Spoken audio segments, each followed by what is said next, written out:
नमस्कार दोस्तों, स्वागत है आपका हमारे चैनल फोकस ऑन गोल पे। दोस्तों, आज से हम लोग एक नई सीरीज़ शुरू करने जा रहे हैं जो एंशिएंट हिस्ट्री से होगा और घटना चक्र बुक से होगा, जो कि बीपीएससी पीटी के लिए और बिहार एसआई मेंस के लिए काफ़ी बेहद ही इम्पोर्टेंट क्वेश्चन होंगे। तो चलिए शुरू करते हैं पहले क्वेश्चन से। रॉबर्ट ब्रूस फुट थे एक। रॉबर्ट ब्रूस फुट क्या थे आप लोग को बताना है। तो इसका ऑप्शन नंबर ए और बी भूभर वैज्ञानिक और पुरातात्विक दोनों थे। आइए नेक्स्ट क्वेश्चन की ओर। कोपेनहेगन संग्रहालय की सामग्री से पाषाण, कांस्य और लोह युग का त्रियुगीय विभाजन किया था, यानी किसने किया था। तो इसका राइट ऑप्शन हो जाएगा ऑप्शन नंबर ए, थॉमसन ने। आइए नेक्स्ट क्वेश्चन की ओर। उत्खनित प्रमाणों के अनुसार पशुपालन का प्रारंभ किस काल में प्रारंभ हुआ था, तो आप लोग को बताना है। तो इसका आंसर हो जाएगा ऑप्शन नंबर डी, मध्य पाषाण काल से। उत्खनित प्रमाणों के अनुसार पशुपालन का प्रारंभ जो हुआ था मध्य पाषाण काल में हुआ था। आइए नेक्स्ट क्वेश्चन की ओर। मध्य पाषाणिक प्रसंग में पशुपालन के प्रमाण जहाँ मिले हैं वह स्थान कौन से हैं। तो मध्य पाषाणिक काल में जो पशुपालन के प्रमाण मिले हैं वो जगह का नाम बताना है। तो इसका ऑप्शन नंबर हो जाएगा ऑप्शन नंबर सी, आदमगढ़ से। आइए नेक्स्ट क्वेश्चन की ओर। निम्नलिखित में से किस स्थल से हड्डी के उपकरण प्राप्त हुए हैं, तो इसका आप लोग को बताना है। तो इसका ऑप्शन नंबर हो जाएगा सी, महदहा, और डी, सरायनहर।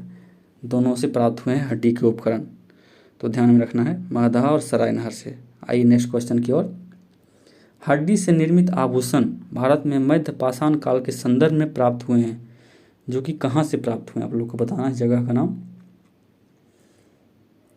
तो वही क्वेश्चन रिपीट हो गया है, सरायनहर और महदहा से। आइए नेक्स्ट क्वेश्चन की ओर। एक ही कब्र से 3 मानव कंकाल निकले हैं, यानी कि एक ही कब्र से 3 मानव के कंकाल निकले हैं, वो जगह का नाम क्या है। तो राइट ऑप्शन हो जाएगा बी, दमदमा से। दमदमा से ही एक ही कब्र से 3 मानव कंकाल निकले हैं। आइए नेक्स्ट क्वेश्चन की ओर। खादानों की कृषि सर्वप्रथम प्रारंभ हुई थी, तो खादानों की कृषि सर्वप्रथम कहाँ प्रारंभ हुई थी, किस काल में आप लोग को बताना है। तो इसका ऑप्शन नंबर हो जाएगा ए, नवपाषाण काल में। आइए नेक्स्ट क्वेश्चन की ओर। भारत में मानव का सर्वप्रथम साक्ष्य कहाँ मिलता है, यानी कि मानव का सर्वप्रथम साक्ष्य कहाँ मिलता है आप लोगों को बताना है।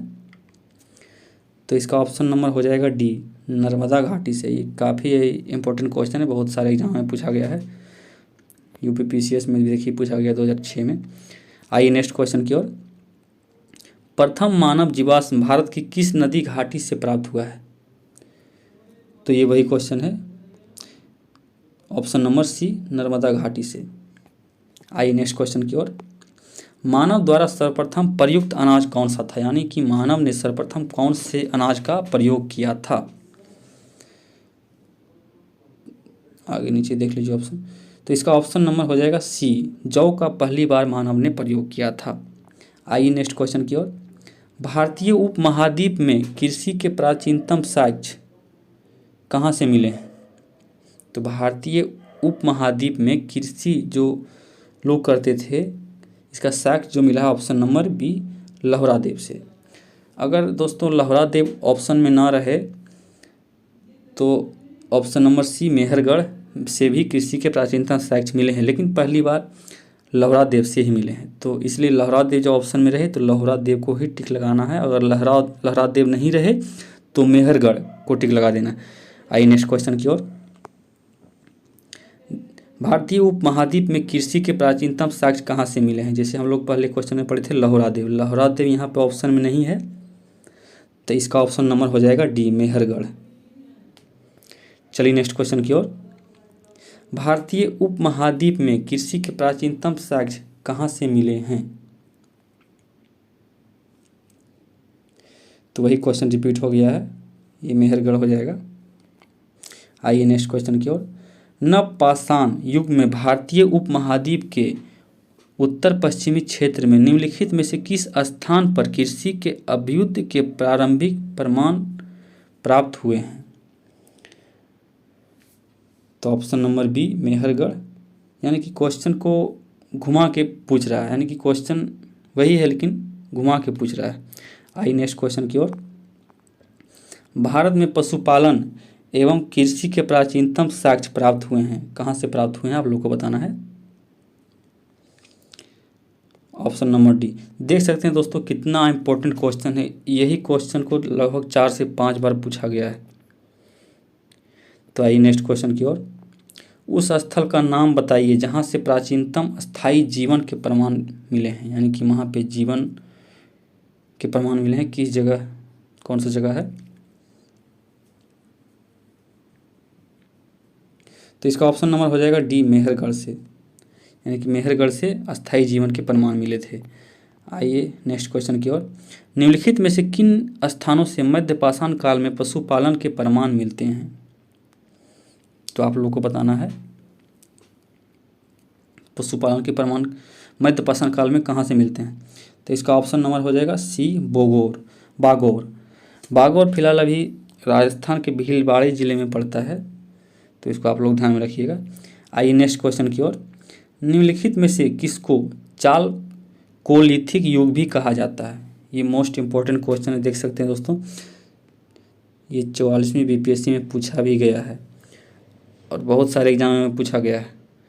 तो इसका ऑप्शन नंबर हो जाएगा सी ताम्रपाषाण काल युग। चालकोलिथिक युग को ताम्रपाषाण युग भी कहते हैं। आइए नेक्स्ट क्वेश्चन की ओर। निम्नलिखित में से किस एक पुरास्थल से पाषाण संस्कृति से लेकर हड़प्पा सभ्यता तक के सांस्कृतिक अवशेष प्राप्त हुए हैं, आप लोग को ऑप्शन दिख रहा होगा यहाँ पे, तो आप लोग बता सकते हैं इसका आंसर, राइट आंसर। तो इसका राइट आंसर हो जाएगा ऑप्शन नंबर बी मेहरगढ़ से। मेहरगढ़ से पाषाण संस्कृति से लेकर हड़प्पा सभ्यता तक के संस्कृति अवशेष प्राप्त हुए हैं मेहरगढ़ से। तो मोस्ट इंपॉर्टेंट क्वेश्चन है ये। आइए नेक्स्ट क्वेश्चन की ओर। नबदा टोली का उत्खनन किसने किया था, तो इसका राइट आंसर हो जाएगा option number C HD. Sankalia ने। आइए नेक्स्ट क्वेश्चन की ओर। नबदा टोली किस राज्य में स्थित है, तो ये option number D Madhya Pradesh में। ये भी मोस्ट इंपॉर्टेंट क्वेश्चन है, बहुत सारे सेट में देखने को मिल जाते हैं। आइए नेक्स्ट क्वेश्चन की ओर। बृहद पाषाण स्मारकों की पहचान की गई है, तो बताना है कि बृहद पाषाण स्मारकों की पहचान किस रूप में की गई है। तो इसका ऑप्शन नंबर हो जाएगा बी मृतक को दफनाने के स्थान के रूप में। आइए नेक्स्ट क्वेश्चन की ओर। राख का टीला निम्नलिखित में से किस नवपाषाणिक स्थल से संबंधित है, तो इसका ऑप्शन नंबर हो जाएगा बी संगनकल्लू से। आइए नेक्स्ट क्वेश्चन की ओर। भीमबेटका किसके लिए प्रसिद्ध है, ये भी मोस्ट इंपॉर्टेंट क्वेश्चन है, बहुत सारे एग्जाम में पूछे जाते हैं। देखिए एमपीपीसीएस में पूछा गया है। तो इसका ऑप्शन नंबर हो जाएगा ए गुफाओं के शैल चित्र के लिए भीमबेटका प्रसिद्ध है। आइए नेक्स्ट क्वेश्चन की ओर। निम्नलिखित में से कौन सा स्थल प्रागैतिहासिक चित्रकला के लिए प्रसिद्ध है, तो इसका आंसर बताना है आपको। Option number B Bhimbetka. यहाँ पे ऑप्शन उल्टा पुल्टा हो गया है, इसके लिए माफ़ी चाहूँगा। भीमबेटका से प्रागैतिहासिक चित्रकला के प्रसिद्ध प्रमाण मिले हैं, चित्रकला के लिए प्रसिद्ध है, सॉरी। आइए नेक्स्ट क्वेश्चन की ओर। भीमबेटका की गुफाएं कहाँ स्थित है, तो बताना है आपको भीमबेटका की गुफाएं कहाँ स्थित है। तो इसका पड़ जाएगा अब्दुल्लागंज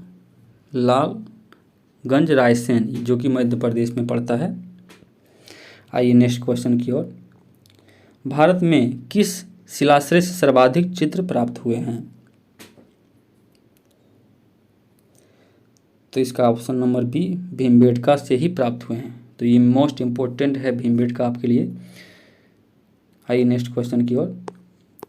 निम्नलिखित में से किस भारतीय पुरातत्ववेत्ता ने पहली बार भीमबेटका गुफा को देखा और उसके शैलचित्रों के प्रागैतिहासिक महत्व को खोजा, तो उनका नाम बताना है दोस्तों। तो इसका ऑप्शन नंबर हो जाएगा सी B.S.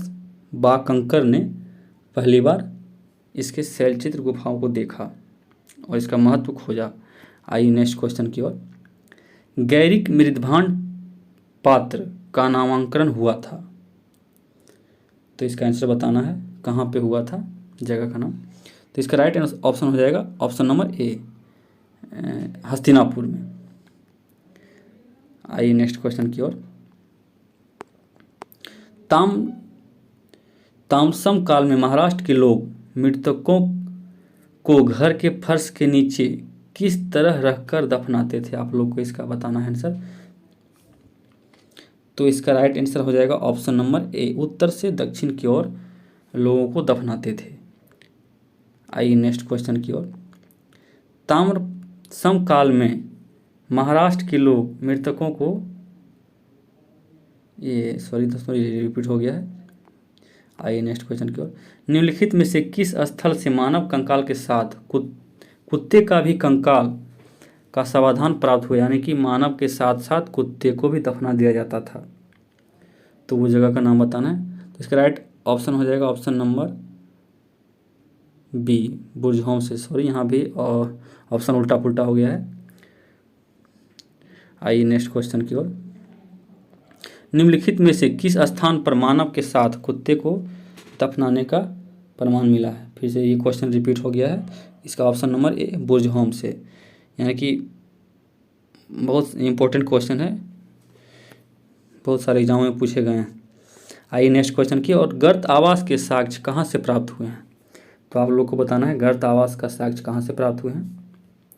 तो इसका राइट ऑप्शन हो जाएगा ऑप्शन नंबर ए, बुर्जहोम से। बुर्जहोम से गर्त आवास के साक्ष्य प्राप्त हुए हैं।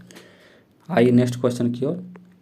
विंध्य क्षेत्र के किस शिलाश्रय से सर्वाधिक मानव कंकाल मिले हैं, यानी कि विंध्य क्षेत्र का वो कौन सा जगह है जहाँ से शिलाश्रय से सर्वाधिक मानव के कंकाल मिले हैं।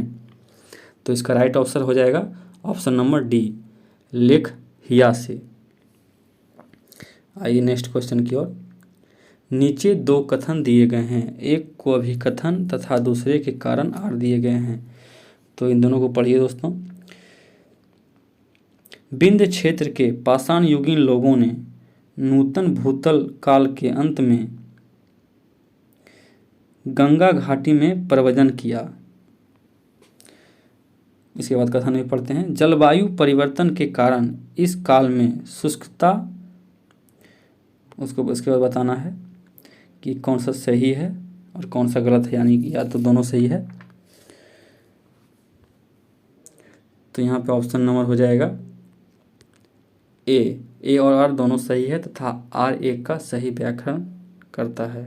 आइए नेक्स्ट क्वेश्चन की ओर। भारतीय पुरातत्व सर्वेक्षण निम्नलिखित विभागों मंत्रालयों में से किसका संकलन कार्यालय है, तो इसका राइट आंसर हो जाएगा दोस्तों ऑप्शन नंबर ए, संस्कृति का। आइए नेक्स्ट क्वेश्चन की ओर। भारतीय पुरातत्व का जनक किसे कहा जाता है, मोस्ट इंपॉर्टेंट क्वेश्चन। तो इसका राइट आंसर हो जाएगा option number A, Alexander Cunningham. तो भारतीय पुरातत्व का जनक अलेक्जेंडर कनिंघम को कहा जाता है। आइए नेक्स्ट क्वेश्चन की ओर। राष्ट्रीय मानव संग्रहालय कहाँ पर है, तो इसका आंसर हो जाएगा ऑप्शन नंबर सी, भोपाल से। तो दोस्तों हमारा वीडियो यहीं तक था। पाषाण काल, ये वीडियो में सारे पाषाण काल के क्वेश्चन ख़त्म हो गए हैं। नेक्स्ट चैप्टर हम लोग सिंधव सभ्यता पढ़ेंगे, जो आप लोग पढ़ के आइएगा। वहाँ से इंपॉर्टेंट क्वेश्चन हम लोग जितने भी रहेंगे वो सारे को यहाँ पे डिस्कस किए जाएंगे और डेली एक वीडियो आएगा। आप लोग हमारे चैनल को सब्सक्राइब कर लें और नोटिफिकेशन बेल को ऑन कर लें, क्योंकि मैं जब भी वीडियो डालूँगा तो आप लोग के पास तुरंत इसका नोटिफिकेशन चला जाए। तो धन्यवाद दोस्तों।